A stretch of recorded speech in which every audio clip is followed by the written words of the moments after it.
বিশ্ব আগাচ্ছে ঠিকই, বাট নিউক্লিয়ার কোনো যুদ্ধের দিকে। এখন বলবে ভবিষ্যৎবাণী করে দিল নিউক্লিয়ার যুদ্ধ হবেই তো বলি নাই, বলেছি হওয়ার মুখোমুখি অবস্থা দাঁড়িয়ে আছে। যে কোনো মিলিটারি অ্যাফেয়ার্স যারা পড়াশোনা করে, ভালো মানের পলিটিশিয়ান যারা যারা ইন্টেলেক্ট রাখেন মাথার মধ্যে, শিক্ষিত সমাজ এবং মিলিটারি অ্যাফেয়ার্স যারা বোঝেন, তাদেরকে জিজ্ঞাসা করে দেখেন যে আবু তো আদনান ভাই একটা লেকচারে বলেছিল যে সারা ওয়ার্ল্ড নাকি নিউক্লিয়ার যুদ্ধের দ্বারপ্রান্তে দাঁড়িয়ে আছে, কথাটা কতটুকু সত্য? তারা অ্যান্সার দিবে ইনশাল্লাহ। দেখেন, এই শিক্ষিত সমাজ অ্যান্সার দিবে ইনশাল্লাহ। তাকে জিজ্ঞেস করতে যায় না যে বিষয়ে কোনো জ্ঞানী রাখে না। আমার কথা কি বুঝতে পারছেন? যারা এই সেক্টরে পণ্ডিত তাদেরকে জিজ্ঞাসা করেন, তারা বলবে যে হ্যাঁ, এটা মুখোমুখি দাঁড়িয়ে আছে, যে কোনো সময় হতে পারে, হতে পারে, হতে পারে। আমরা নিউক্লিয়ার যুদ্ধ হবে কিনা তা তো আর আমরা কোরআন সুন্নাহয় পাইনি। এতটুকু পেয়েছি, মালহামা হবে। কি হবে? মালহামা মানে মহাযুদ্ধ।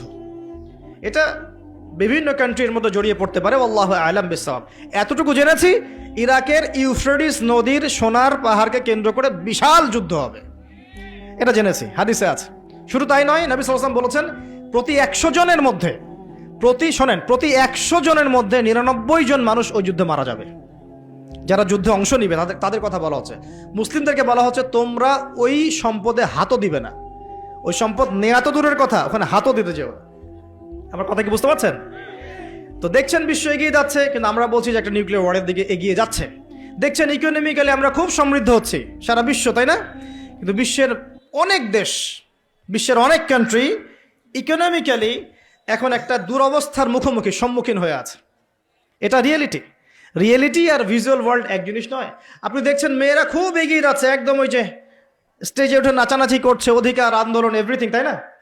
কিন্তু বাস্তবতা কি জানেন? বাস্তবতা হচ্ছে আমাদের মা বোনরা বেপর্দা হচ্ছে দিন দিন বেশি, এবং তারা এগিয়ে যাচ্ছে জাহান্নামের দিকে।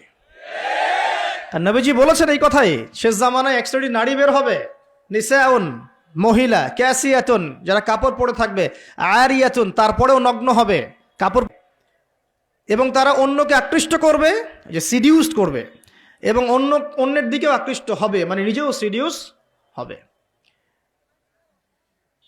তো এই শ্রেণীর মেয়েরা কি এখন বের হয়নি?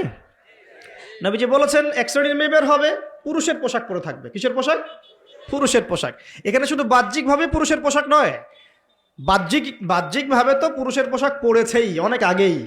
যার নেই যে বনানী, আপনার শপিং মলস, গুলশান, ঢাকার বিগ সিটিজ, মেগা সিটিজের মেগা পয়েন্টগুলো তো যান, আপনি নিজের চোখেই দেখতে পারবেন। আপনার এখানেও আছে? আচ্ছা, যাই হোক, হ্যাঁ, থাকতেই পারে, কারণ এগুলো তো এখন ছড়িয়ে পড়েছে কিভাবে? এই যে মোবাইল ফোনের মাধ্যমে। এমন কোনো জায়গা নাই এখন, বিশ্বের এমন কোনো জায়গা নাই যেখানে এই ফিতনাগুলো আসলে ছড়িয়ে পড়ে নাই। সো তারা ছড়িয়ে পড়েছে। এখন নবী সাল্লাল্লাহু আলাইহি ওয়াসাল্লাম এটাই বলছেন যে মেয়েরা পোশাক পরিবর্তন হয়ে যাবে, ছেলেরা মেয়ের পোশাক পরবে, মেয়েরা ছেলের পোশাক পরে নাই। আর কোন নিদর্শনের জন্য অপেক্ষা করছেন? শুধু পোশাক পরিবর্তন মানে বাহ্যিক পোশাক নয়, এখানে আপনার সমাজের ফাংশনাল রোলটাও চেঞ্জ হয়ে যাবে। মেয়েরা ছেলেদের জায়গায় আসবে, ছেলেরা মেয়েদের জায়গায় আসবে। এসেছে কি আসে নাই? আচ্ছা, একটা বড় সাইন বলেছেন নবী সাল্লাল্লাহু আলাইহি ওয়াসাল্লাম লাস্ট ডে বা কিয়ামতের, সেটা হলো যে সমাজের সবচেয়ে নিম্ন শ্রেণীর মানুষ, মানে যাদের পরনে কাপড় ছিল না এবং পায়ে স্যান্ডেল ছিল না, বড় লোকদের কথা বলা হচ্ছে না এই হাদিসের মধ্যে।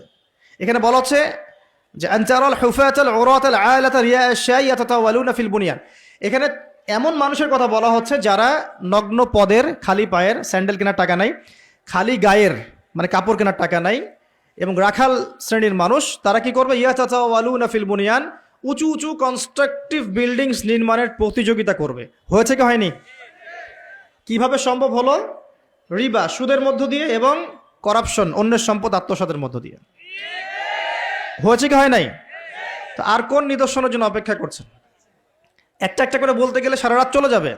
মূল কথা হচ্ছে ফিতনাময় পরিবেশের মধ্যে, যেখানে এরকম দাজ্জালীয় সবকিছু দেখা যায়, আপনার বাইরের চোখ দিয়ে না দেখে ভিতরের চোখ দিয়ে বুঝতে হবে, তখন দেখবেন এখানে বাস্তবতা এবং ভিজুয়াল ওয়ার্ল্ডের মধ্যে আকাশ পাতাল পার্থক্য আছে। আপনি দেখছেন হ্যাঁ মেয়েরা এগিয়ে যাচ্ছে, আমরা বলছি বাস্তবতা হচ্ছে মেয়েরা জাহান্নামের দিকে যাচ্ছে এগিয়ে। আপনি দেখছেন যে হ্যাঁ খুব সুন্দর ইকোনমিক প্রোগ্রেস, আদতে কি হচ্ছে? আদতে পুরো ইকোনমিক স্যাংশনের মধ্যে আমরা পড়ে আছি, অবস্থা খারাপ। আপনি দেখছেন সারা ওয়ার্ল্ড খুব এগিয়ে যায়, মঙ্গলে, চাঁদে, কি একটা অবস্থা, কিন্তু আদতে কি হচ্ছে? পুরো কিয়ামতের দিকে বিশ্ব এগিয়ে যাচ্ছে। দেখছেন মুসলিম উম্মাহ খুবই নারে তাকবীর, আল্লাহু আকবার, একদম, তাই না আমাদের অবস্থা? কিন্তু বাস্তবতা কি? বাস্তবতা হচ্ছে পুরো বিশ্ব জুড়ে মুসলিমদের এখন একটা অধঃপতনের সময় চলছে প্রতিটা সেক্টরে। এটা সেই যুগ না যেটাতে উমর রাদিয়াল্লাহু আনহুর যুগে আমরা বসে পুরো বিশ্ব শাসন করতাম, সেটা কি এই যুগ? এই যুগ নয়। বরং নবীজি বলছেন বাদা আল ইসলাম গরিবান ওয়া সায়াউদু কামা বাদা।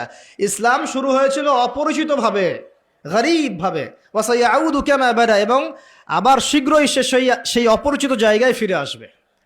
অপরিচিত জায়গায় ফিরে আসবে, গরিব জায়গায়। আপনি পরিবারে ইসলাম পালন করতে যান, পরিবারের মধ্যে আপনি গরিব হয়ে যাবেন, অপরিচিত হয়ে যাবেন। সমাজে পালন করতে যান, আমি কোন ইসলামের কথা বলছি? ওই গোলালু মার্কা ইসলাম না, যেটা সব তরকারিতেই চলে, ওটার কথা বলছি না। যে ইসলাম ফলো করলে আপনার হাতে আগুন ধরে রাখার মতো অবস্থা হয়, ওটা ফলো করেন, সমাজে আপনি বিচ্ছিন্ন হয়ে যাবেন। বিশ্বে পালন করতে যান, দেখবেন আপনাকে কোণঠাসা করে রেখে দিয়েছে। এই হলো অবস্থা, গরিবান। তো এই অবস্থায় কি হবে? যেটা আপনি বাহ্যিক চোখে দেখছেন, বাস্তবতা এমন নাও হতে পারে। আল্লাহ পাক আমাদেরকে এই সিচুয়েশনটাকে বোঝার তৌফিক দান করুন।